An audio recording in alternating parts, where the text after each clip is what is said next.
Welcome to STEAMfest 2017. Welcome to STEAMfest 2017. I have no doubt that this room is filled with our nation's next doctors, programmers, artists, teachers, maybe even a governor or a senator or two. As a former teacher, I know that students with science, technology, engineering, arts, and math backgrounds are in high demand. And that's why this opportunity is so important. You get to learn from some of the best and brightest in their fields, and you get to see what opportunities await you as you think about your next steps in life. I'd encourage you to take advantage of every opportunity. Public education is a foundation of our democracy. It opens up doors that wouldn't be possible otherwise. STEAM jobs are some of the fastest growing, good paying jobs in Montana. And that's why it is critical that we provide Montana students with the tools that they need to get an education in STEAM fields. As your senator, I'm working to make higher education more affordable by fighting for stronger Pell Grants to help students better afford the cost of tuition. And I'm supporting the Perkins Loan Program so more students can have access to the education that they need to launch successful careers. It's these kind of investments that will build a brighter future. I hope you get a lot out of this event, and please do stay in touch. Hey everybody, my name is Megan. Most people call me Meg. And this is my first time doing a interactive conversation like this. So if you have any questions at any time, raise your hand. I can see all of y'all, so if you fall asleep, I can also see that, okay? Or if you're checking your phones, and if you're sharing the Cheetos nicely, Ronan. Okay, so Cut bank. I'm sorry. Everybody play nice. So if there's at any time you have a question or an idea, raise your hand and we'll cut to you and we'll figure it out and we'll come together and we'll all be smarter for it. Make sense? You can nod your head. I'm nodding my head. There, yes. Look at that. There's Thumbs a up. delay too. Oh, there's a 2-second delay. Oh, see, this is all new to me. Anyways, I wanted to talk to you guys today about my journey that led me here. I have initials after my name that I'm very proud of. I'm a doctor of physical therapy. I'm also an athletic trainer or a certified athletic trainer. We prefer to be called ATCs, not CATs, because we're not cats. We're athletic trainers. And physical therapists and athletic trainers are actually very closely related in their fields. In addition to that, I am a retired elite Paralympic cyclist, so I'll tell you all about those things. Here's your clicker. Here's my clicker. So, my resume, look at that. That way. There you go. I'm a doctor. Also, other people who speak to you today, like Matt Bundle, he's a doctor. He's just a different kind of doctor. I'm what's called a clinical doctor, or I have a clinical doctorate. It's a really interesting field. The way medicine is going, more people are trying to gain better understanding of their specific fields and become specialists. There's less broad fields of medicine, and everyone's trying to get as smart as they can in order to best provide care. So the continuum of care happens with the medical doctors, the clinical doctorates like the physical therapists, and then we also have other PhDs, often psychiatrists. Other fields that might soon become doctorates are prosthetists. Has anyone heard of a prosthetist? Yes? No? Let's do thumbs up or thumbs down if you've Yep. heard of a prosthetist. I need to be sure I'm saying that right. Yes. No? Prosthetist. That's one thing a word I'm going to be using a lot. A prosthetist is a person who makes prosthetic legs. What you can't see is you can't see below the waist. As a Paralympian. Let's move the camera Oh. down. Yeah, we can do this. Or you, Yeah. Oh, Look at this, I Ellie can stand had like the way. this, my superhero pose. Check it out. You didn't even know, did you? I walked around just like you did, but I use a different kind of leg. I use a prosthetic. That's why I raced in the Paralympics and not the Olympics. The Paralympics are for individuals with physical impairments. Anyway, I want to talk about prosthetists because that's another field in the field of medicine that I think science, technology, engineering, the arts, what are the other one I'm Math. missing? And math. Math. Thank you, STEAM, math. So all of those combine to lead to where I am now, both recreationally and professionally. So again, my background is I have my doctorate in physical therapy, and then I have a basis in athletic training And then on top of that, I've won 10 world championships. I've been to the Paralympics twice. In 2012, I was in London. I did meet Prince William, and he is as good looking in person. And the Queen is as frumpy in person. I also, I've won 4 medals. I've won a gold, 2 silvers, and 1 bronze. And I brought those to show, too. There's a gold medal. What was that event? This was called the time trial. I raced in a time trial, and I'll show you pictures of that because that's another one that I think engineering would be most excited about. This is not filled with chocolate. I checked.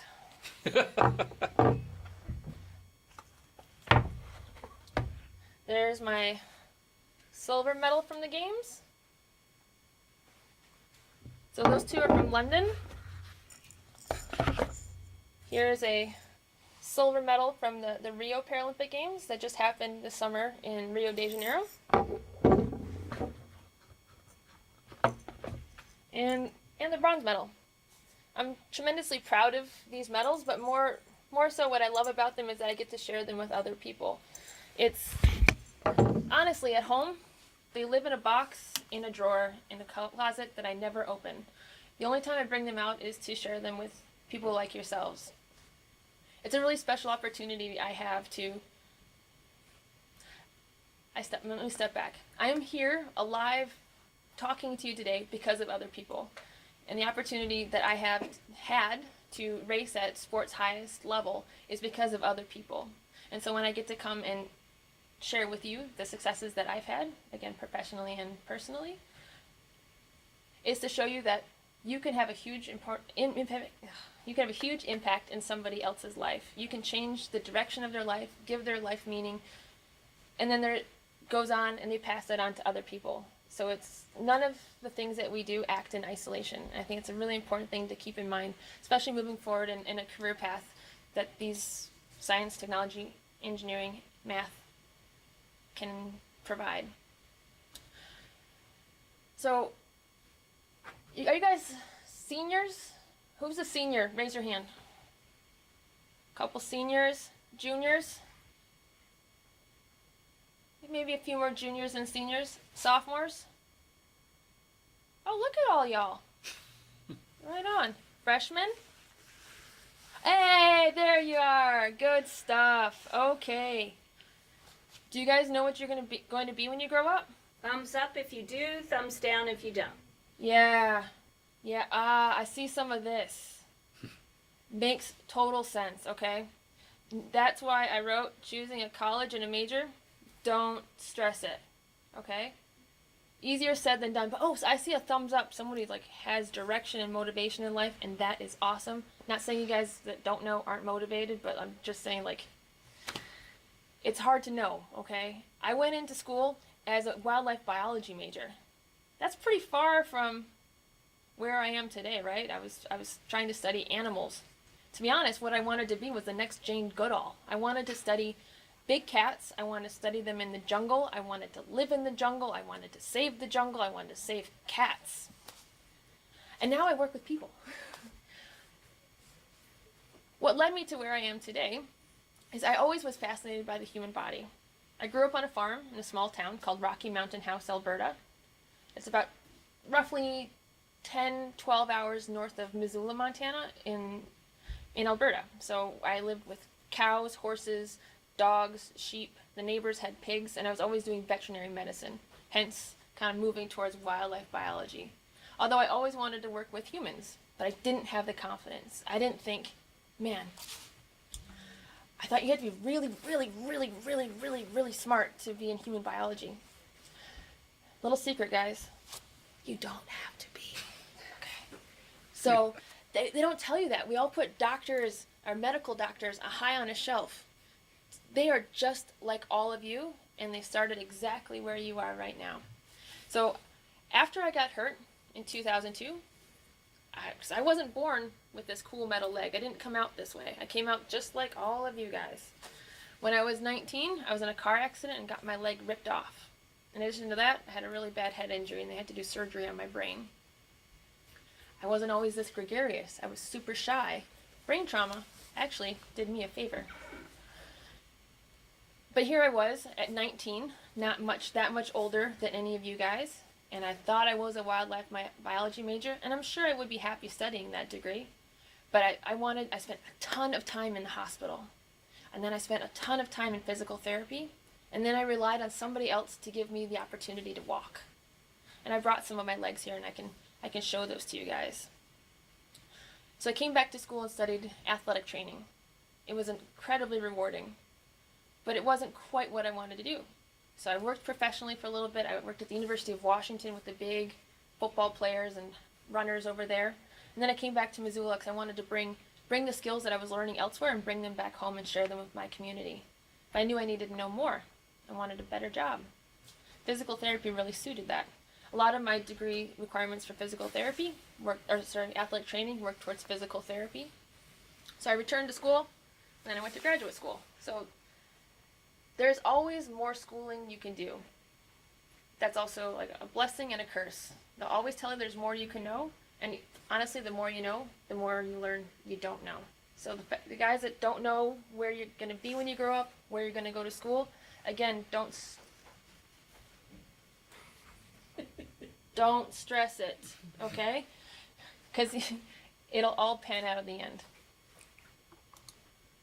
Wrong button. Basically, the takeaway is that we're all more able than we give ourselves credit, and we're all capable of more than we know. And I just want you guys to remember that. Kind of sit with that a little bit. There's a lot of times we put our own artificial barriers in front of ourselves. Like I thought human medicine, I wasn't smart enough. I got so hurt, you guys, they told me I would never walk again, let alone have full conversations. Look at me using words. Sometimes I stutter. That is a part of this brain trauma, but a lot of people stutter, so you don't really notice it. That's okay. There's a lot of scars that we all have that we don't see, and ones that we do see.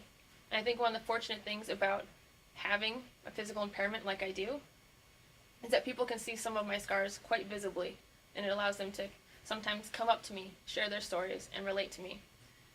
It takes down a lot of barriers, actually. My quote-unquote physical barrier has smashed more barriers than it's created. Megan, I wonder if we want to pause for just a second and see if the students have any questions. Please. On what you've said so far. That's quite a life story. Pretty inspirational. And so let's see if you have any questions. Let's start with Conrad. You're on the big screen right now for us. Yeah, smile. Hi, Conrad. Do you have any questions for Megan so far? Anybody? Don't be shy. Evidently no questions at the moment. Okay, how about Cutbank? Cutbank, do you have any questions so far? Oh, yeah. How long did it take you to rehabilitate? Still going on. So initially, I had what's called a partial foot amputation. So only part of my foot was gone. Most of it was gone, but I had a heel component. 11 months after that, I had more of my leg amputated. So I was one of the lucky kids that got to have their leg cut off twice. So that meant I got to relearn to walk twice. And honestly, I'm still learning. Technology is changing rapidly with prostheses. I got some pictures of some of the running prostheses and ones that I brought here, and they're changing every year. It's super, super exciting, and I benefit hugely from other people's genius, actually. But that means I get to relearn to walk almost every 2 years on a new foot. Additionally, I want to keep bettering myself, not only up here between the ears, but physically. So I spend time in the gym, I spend time working with patients, and we're always continually learning. One of the things you can't tell about me is actually I only have half of my ab muscles. They had them removed. A doctor used them for a muscle flap that ended up just getting thrown away. So that just means I have more things, or I have fewer things to learn to live with. It's been a really interesting journey, and my rehabilitation is still happening. I'm still learning how to speak better, write better. I think that's actually rehabilitation is called life. I think we'll just go with that. Great. I mean, we're all learning. Great. Great question. Any other questions, Cutbank? Why did you have to have your leg amputated twice? Good question. So, I'm going to use my hand as my model of what my foot was like. Okay, so you have your toes over here. My toes got ripped off. I had a heel bone, so it's called your calcaneus. And then above that, you have a bone called your talus. And then in between that, you've got your two shin bones. Your like fibula and your tibia. The tibia is the big one that when you knock stuff with your shin, really hurts. So, one of the things that was injured was I tore all the structures in the front. So anything that I would use to bring my foot up. The only thing that was left was my big calf muscle. So I had my calf muscle coming down with my Achilles. And also when I was in the hospital, I had some pretty bad infections. So the cartilage, or the nice stuff that makes your ankle work nicely, had to be removed. And when you get old, your cartilage goes away and you get arthritis. If you're 19 and they take away your cartilage, you get arthritis. And arthritis actually hurts. It really does. Old people aren't lying. It hurts. So what happened was my gastroc, or my triceps surae, as we call it, so there's actually 3 muscles back there. They all were working, and they were pulling my heel bone down. And they were moving my arthritis, and I was starting to walk on the end of my bone. It was tremendously painful. Most of the technology happens for individuals who have a transtibial amputation. It's far more common. Individuals who may be 65 and older have diabetes. That's most common population that has has transtibial amputation. However, there are young kids like me who get traumatic amputations. Another large population are those that are involved in conflicts, wars, bombs. It's very sad. Nobody chooses to lose a leg. It just sometimes it happens, and they make the most of it. A lot of the technology goes for where the most users are, so transtibial. So since I was having so much pain here, I couldn't walk longer than a football field. With discussions with my doctor and a prosthetist, they suggested that I go to a transtibial. Because with this big long leg, even though I had a long lever arm, so I could use the machine at the gym where you push the weight out with your shins. I could do a whole bunch of weight, but I couldn't walk very far. Like my muscles were strong, but this arthritis was slowing me down. So then I moved to a higher level amputation through my shin. Is that a good question? Long answer to a short question? Great. Great. Let's see if Ronan has any questions. Ronan? Hi, can you say that quote again? Oh, the quote on The your... quote, yeah. Pardon me. No, not that. Oh gosh, don't touch those things. That, yeah, there you go. There. Whoops. Done. I got it. Okay. Good. There you go.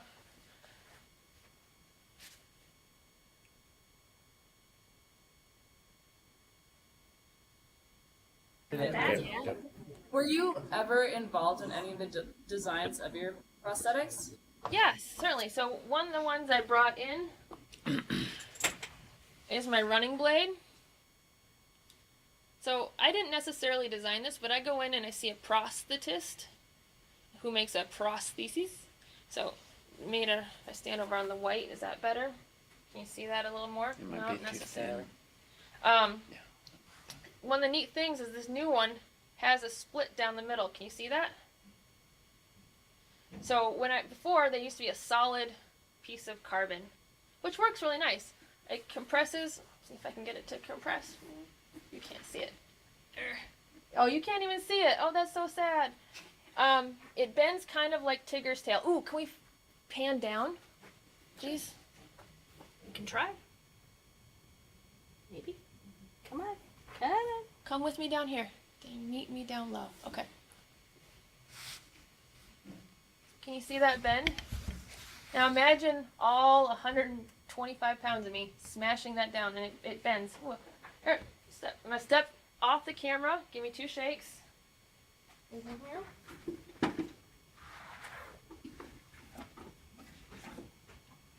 She's changing it.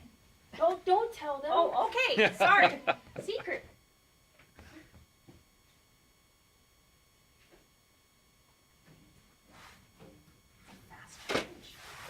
Quick changes. Ta-da! Look at that. So, see how it bends? Matt, can I hold on your shoulder? Yep. Can you see it bend? Ooh, if I come forward, oh, come back. See how it bends, guys? I can't really jump on my own because I don't have very much of my knee left to be able to control a really long lever arm. Who's taking physics? Matthew is in Alaska. Physics. Awesome. Okay. So lever arms is where it's at. You want to have a really long lever arm to control what's going on down further away from you. But I brought some of my other legs because I know I'm starting to run out of time here, so I want to be quick and give Matt all the time he can to share with y'all. Okay. So really, physical therapy and athletic training, you have to study things like biology. You need to have foundations in chemistry. However, I don't actually use chemistry. I don't do any equations, but I know there's chemistry happening all day, and I pay attention to that. Math is huge. I tutored algebra. I tutored physics. I was a huge dork, and now look how cool I am, okay? So, you guys, being a dork, I highly respect that, okay? I can't say enough. Spend that time to get as dorky as you can. It just pays off in the end. The hard science, apparently I can't spell though. All that dorkiness proves that I cannot spell. So physics, not physicus. Okay, but the hard science. Latin. This is, thank you. I did take Latin. Mihi nomen est Megan. Salve. See, seriously, huge dark over here. But one of the things I said, while the hard sciences are where it's at, to get into these programs, at least with physical therapy, it's just as much therapy as anything else. So you end up spending time doing the soft sciences, learning to listen, learning to communicate. And I think that's pays off, whether it be technology or any engineering stuff. As much as you can know, you have to have the communication skills to be able to impart that knowledge with the people you're working with. And that's the subtleties that aren't taught in school. So this is why everyone should put their phones down and sometimes look at the person next to them and have a conversation. Have you heard of it before? Thumbs up. Yeah, thumbs up. Have you heard of conversation? Yeah. So sometimes you use your eyes to look at somebody else in their eyes. And it's one of those intangible connections that you have, okay? And truly, there's a lot of research nowadays that folks in your age group are losing some of those skills. So I want to emphasize the importance in those intangibles. Here we are talking and praising the hard sciences, but there's a lot that can be said to stuff you can't see. But real quick before we go, I'll show you my really cool stuff, because this kind of leads into what Matt might show. So my running leg, I've gotten to go to some pretty neat labs, similar to ones Matt works in, where they put these little shiny balls on all of my body. I have these 3D cameras and I get to run. It's very cool. But then I also get to use other prostheses like this. These are both cycling legs. This is just a less fancy one. This one was actually made in my friend's garage. And this one was custom made in a prosthetist's office. I used this one when I raced in Rio de Janeiro in the summer, and you can see it kind of looks like a fairing. Oh, I forgot my aero helmet. I was going to bring my aero helmet. Oh, okay. All right, well, so anyway, there's a lot of math that went into this, and a lot of physics, not just in the construction of this, but also in the materials themselves. Because this is very light, but it's very rigid, and it's very fast. Lastly, I brought in this really cool knee brace. I'll take this part off. In order for me to do cool stuff, because my lever arm is so short, I need extra support and help to do that. So if anybody's ever torn their ACL or seen anybody's torn their ACL, they have a very similar brace. But this brace with its hinged knees allows me to go downhill skiing. I don't teleski, just alpine. What else do I use this for? Snowboarding. Things that might put a lot of torque on my little legs. I want to preserve it for as long as possible. But this is like some of the coolest stuff that happens, and I wish I was a prosthetist, and I wish I could come here and tell you about prosthetics. I think that's something that often gets lost in some of the rural communities in Montana, because there's not very many people who use it. But the impact you can have in somebody's life, and my prosthetist, he helps me walk. I can't think of anything more important than that. Through my ability to walk, I'm able to work, I'm able to serve my community, I'm able to have a lot of fun, I'm able to cook myself meals, do the laundry much quicker, walk my dog, take care of my chickens. I use these prostheses every day. And while physical therapy I think is hugely important as well, I think I wanted to really introduce you guys to the career field of prosthetics. All right. Great, thanks. That's what I got. Megan.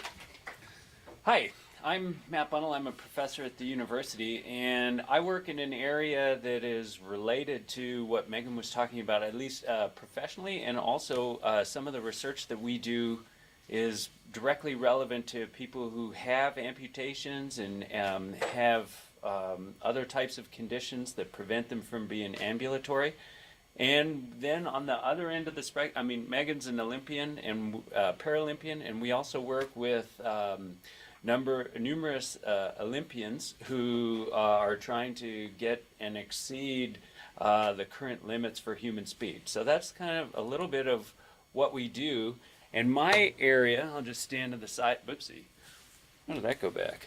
My area is at the intersection of physics and biology. So students who work with me study, they either have backgrounds in like mathematics and physics, or they have a good and strong understanding of how the human body is put together.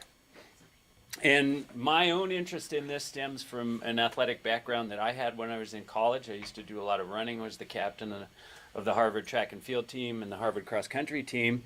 And it gave me an appreciation and an intuition for some of the things that happened. And so my trajectory was, I started over there, and then I came and did a PhD at the University of Montana, where I was studying the aerodynamics of birds in flight, of all things. And then I went and did a postdoc in Houston, Texas, at a university there called Rice. And then I've been slowly making my way back up. It's like I'm doing a weather forecast, to the University of Montana. And most of what we're known for across the world is our work on human gait. So these are just like some of the features that we've had in the last few years on our work associated with the scientific understanding of human movement. And what we do a lot of in my lab is either study how people move, or we listen to their muscles. Here I'm putting on some electrodes on this subject's, this is just on his abdomen, and we can measure and get an idea of how much muscle is involved during things like gait or other types of experimental activities that we're interested in studying. And we have some pretty unusual equipment in my lab. This is a instrumented high-speed treadmill that it'll go 35 miles an hour. So anybody been to a health club that has a treadmill that'll go 35 miles an hour? Thumbs up if you have. Yeah, no. No. There's two in the world. This is like one of two that exist. There are some other treadmills that can get similar measurements, but none. Only one other one that'll go as fast as what we have here. And so we've used it to study, and we've been involved in studies of Olympians, and then also some controversies associated with whether or not running on two prosthetic limbs is different than running on a biological limb and a prosthetic limb, or one or two biological limbs. And we've collaborated here at, these are all sorts of different universities that and other institutes and federal agencies that we've collaborated with. And I bring that up because we're just going to step to the side for a second.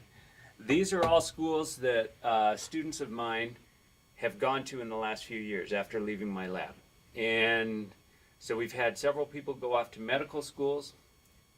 We've had people go off to MIT, the University of Oregon, the University of California, University at Marquette, Boulder, and then also we've trained people and they've gone to PT programs at the University of Montana and then done other things as well. And some of them have taken professional positions following their degrees. And I mention all of that because, let me stand back in. I mention all of that because all of the students that I've highlighted here were Montana natives or from Idaho and Wyoming. So all kids like you who got their public school education at places, you know, not incidentally any of the schools that are represented this afternoon, but other small schools from around the state. And I think it's important for you to recognize that one of the things that in our department at the university and across the university generally that we pride ourselves on is being able to provide additional training so that students like you and other undergrads who come to the University of Montana can go off and be competitive at some of the most select universities in the country. So what I'm going to talk to you about now is some of the stuff associated with the research that we do. And I'm going to, it's a little bit like of a lecture that we might have. And so I'm going to talk to you about what makes people run fast. And this is the intersection of physics and biology that I was talking about. And I'm going to open it up now and just ask you about your thoughts of what, like if you were to say one sentence about what it is that makes people fast, what do you think that might be? Okay, I'm going to ask the students to turn and talk for a minute amongst yourselves. What do you think makes people run fast? Talk about it, and then we'll take one person from each school that's still on.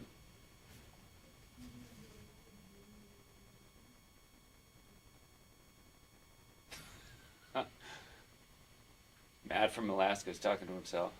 I'm going to ask him first. Turn to the side. Yeah, I need a mirror. Teacher. He has Oh. he's a camera. Okay, we're going to start with Matthew from Alaska since we didn't get to him the last round. Hi, Matthew. Thanks for joining us. Do you have a thought about what makes people run fast?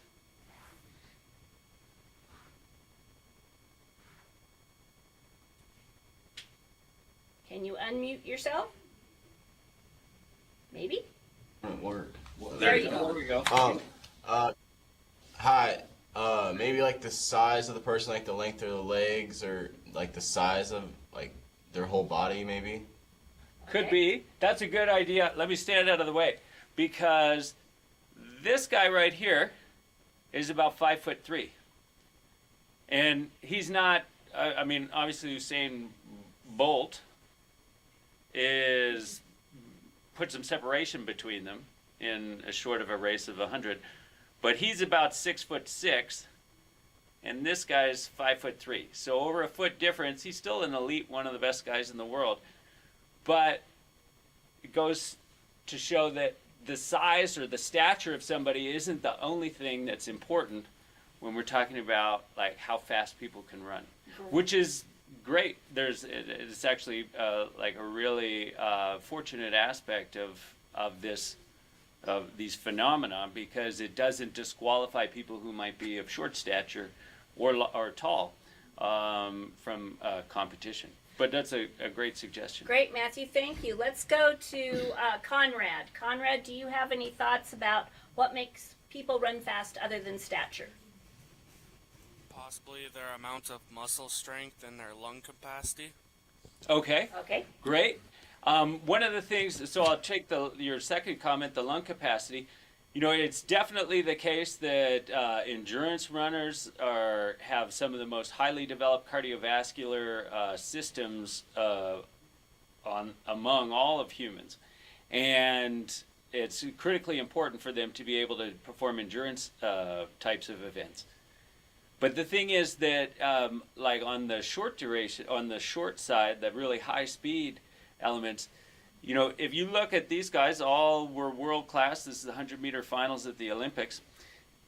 None of them are as big as you might see if you walked down to the local gym and looked at people who were bodybuilders. And so just the very fact of having a lot of musculature doesn't by itself make you super fast. Okay. How about Ronan? Ronan, do you have any ideas? Mental endurance. Mental. It's definitely the case, and you know, Meg can attest to the amount of fortitude that is necessary to be competitive at the highest levels of world competition. But this kind of thing only takes 10 seconds. And so it's not that they don't require fortitude. Most of their like sacrifice has been made before they get to whatever the competition is. But there's no question that like that element is needed in order to be able to ascend to the top levels. It's just not what actually like limits you from the standpoint of your physiology or your mechanics, movement mechanics. Okay, and last but not least, cut bank. What do you think, cut bank? Wait, what? Okay. We thought length of stride and rotational inertia. Oh, cool. Well, Yeah. rotational, that's excellent. Big words. Have you guys been using Google out there? No, physics. We're just super smart. We're just torque. Yeah, no, well, great. And, you know, there's definitely like rotate. So for those of you who may not have gotten to the upper levels of physics yet, rotational inertia deals with where mass is distributed along a limb. And so it's one of the reasons why real slender animals like antelope have all of their mass located right near their hip, and that if you get down to their the very distal elements of their limb, that's only, you know, as thick as maybe 2 fingers. So that's a really a great suggestion. I'm not going to say that it's not important, and there are elements of the gait that are, but it leads in beautifully to what we're going to talk about next, which is sort of some of the measurement types of things that we do in order to figure these kinds of things out. It turns out that it's not moment of inertia and rotational inertia that like is the key factor. But what I'm about to talk to you about, it comes around from understanding very detailed studies of how people move. And so this is a 3-dimensional video that we obtain in the lab, shot at 1,000 times a second. So if you've watched TV and sports on TV, and you've looked at replays and so on that you know, are done after the event, those videos are shot at 60 frames a second. We take our video at 1,000 pictures every second. So that just think about how much more information that is. And the way we think about running is that it's alternating periods of stance when we apply force against the ground, then we're in the air, and then we have another stance period with the next leg, and then we're back here to where we started off. And so what the legs do is they apply force against the ground to overcome and support our body's weight. And they do it in very, very short periods of time. And one of the things that we've found through doing some of these studies, this is very new stuff, is that super elite individuals throw down a lot of force, even more than what is necessary. So it gets back to one of your comments about strength. Generally, it's not the way most people think about strength as being like super muscular, but being able to throw a lot of strength against the ground ends up being critical. And it's these collisions that happen that allow people to run super fast. So our legs, the tendons and muscles in our body work like springs, as this tattoo kind of indicates, and we store that energy that is generated from the collision between the foot and the ground so that we can apply a lot of force into the ground and then take off. And what we've been doing in our lab recently, this is a project that we did with the USA Track and Field Association and the Olympic Committee. Let's see if we can... is we tried to take individuals who were accomplished runners and turn them into like real elite people like Meg and other individuals who are at the Olympic level. And so this gal who you're looking at, she was a conference champion at the college level. She set conference records, competed at the NCAA level, hold school records as well. But we were able to, through some cues, using the video and some of the force measurement capabilities that we have, to be able to give her some ideas about how she might run like the world's best do. And as a result, let's see, let me go.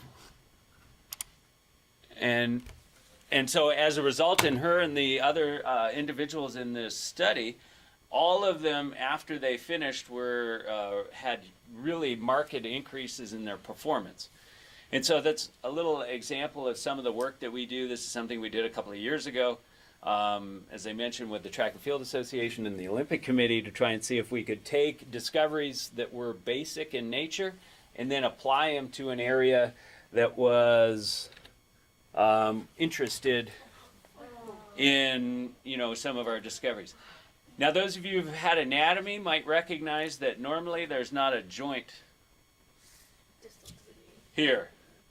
That's new, right? And so you got to think about that. One of the things that we consider is, like, what causes this bone to break, right? This guy, maybe he's a triple jumper or a long jumper. He's probably done it hundreds of times a day, every week, for 5 or 10 years. Who knows how long he's been at it? And why did the bone break on that particular day when he's been doing the same thing for a lot of times? And so we think about that from the standpoint of what it does to the bone and the health of bone, and we talk a lot about that in some of the classes that I offer, and we study some of those things. And I'm just going to show you what happens when people have injuries and yet have no apparent difference in their symmetry when they run. So this individual is running here at about 22 miles an hour. He had been in a car accident about a year prior to coming into the lab, and he thought he was totally fine. And what you see is that when one leg strikes the ground, he throws down about 3,000 newtons peak force, which give you an idea if you're used to thinking about force in terms of pounds. That's around 650 pounds when he puts a foot down. Right, so think about it. If you go to the gym at all and you do squats, how many of you can put 650 pounds on your shoulders? Yeah. You're growing strong and cut back. Usually, at least when I talk to the football players, there's none of them that think that they can squat 650 pounds. So maybe like Coach Stitt needs to come out to cut bank, start recruiting freshmen. Yeah. Okay. But what you see is so massive amount of force with one leg, and then the other leg that has sustained the injury substantially less, about a third less, and then it just repeats all the time. So we can use the equipment that we have in our lab, developed for research types of purposes, to document some of this thing. This was a female soccer player who came into the lab and was interested, wanted to know why she was having some trouble running. She'd had an ACL surgery a year prior, and she thought she was totally symmetrical, but like our equipment indicated, as you can see, this repeating pattern of lesser amounts of force. And if that happens over the long term, you can develop asymmetries, and you can end up with some joint issues that can really make it difficult to be active and engage in the types of lifestyle that people are interested in pursuing and that are healthy for you. So that's just a little area or a little example of some of the things that we do and that we focus on both in my lab and then also in some of the classes that we teach. Let's open it up for questions, starting with Cut Bank. Do you guys have any questions? Yeah, and I should Meg can come back, and it can be for Matt. either of us. Either one of us. Either one. Okay. Just 1 second.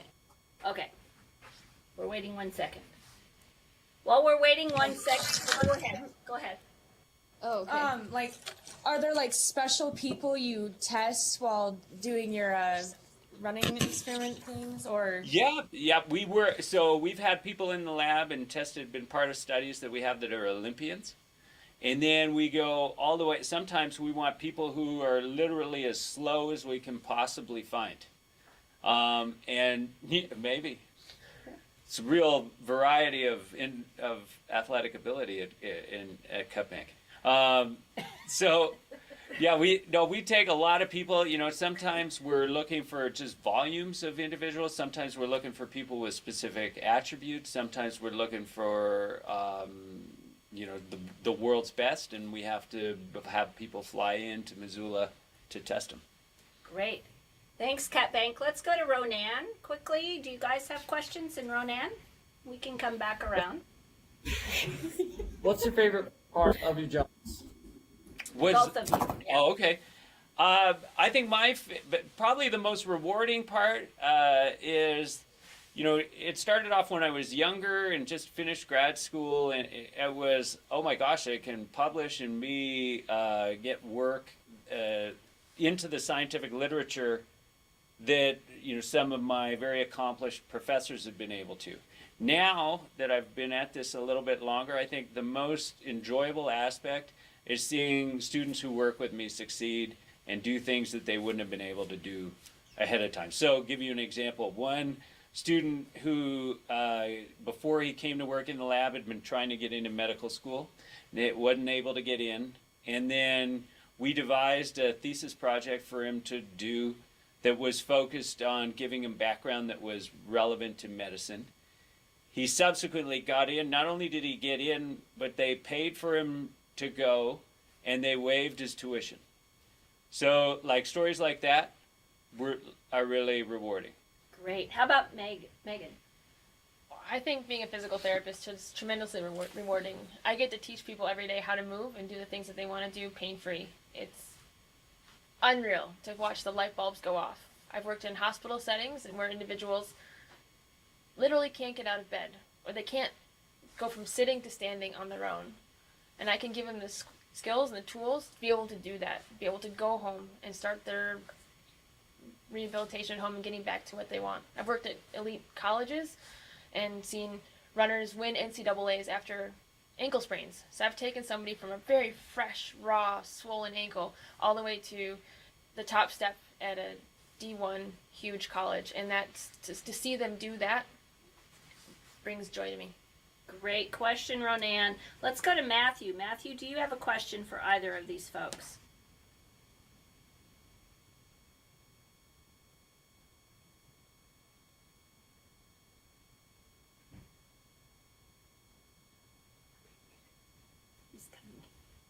We can't hear you, Matthew. You're still Can you muted. unmute, Matthew? You're still muted. Sorry. Maybe? Maybe not. Can you hear me now? Yes. Mm-hmm. All right. Yes. So I got two questions, one for Megan and one for Matt. Megan, how did you get started in the Paralympics? And then for Matt, how did you become professor? How did you what led you to becoming what you do today? So what led me into the Paralympics? Initially, after I was injured, I wanted nothing to do with adaptive sport. I wanted to be able-bodied. I wanted to be able to do everything just as well as anyone could with 2 feet. I didn't want anybody to know. Eventually, I learned that it's okay to acknowledge my impairments. And it's also even more awesome to beat people with 2 legs with my 1. I started doing mountain bike races. I got involved in some 24-hour mountain bike races. From there, I ended up winning. I won the female category and I placed 3rd overall. The U.S. Paralympics caught wind of that, and they invited me to development camps. And eventually, I just got faster and faster and faster and faster, and so I can race with elite, able-bodied athletes and make them suffer just as much as anyone else. Meg, what's your favorite event and how fast were you? What's your record? What's my record? I own the national record in the 500-meter time trial, so I can go 500 meters in roughly 39 seconds.